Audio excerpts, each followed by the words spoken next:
নমস্কার, আমাদের কৃষ্ণা টক্স বাংলা চ্যানেলে আপনাদের স্বাগতম।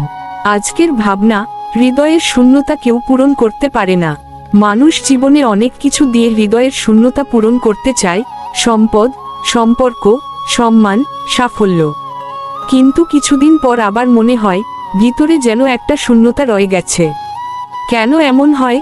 ভগবান শ্রীকৃষ্ণ গীতায় বলেন, ভোক্তারং যজ্ঞতপসাং সর্বলোক মহেশ্বরম সুহৃদং সর্বভূতানাং জ্ঞাতা মাম শান্তিমৃচ্ছতি।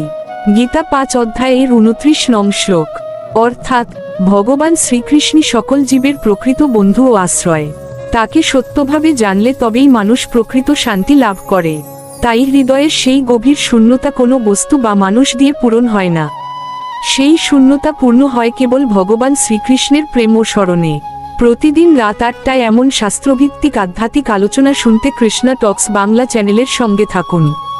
এই ক্ষুদ্র প্রচেষ্টা ভগবান শ্রীকৃষ্ণের চরণে নিবেদন। বিনয় নিবেদনে শ্রী মিলন দেবনাথ। হরে কৃষ্ণ।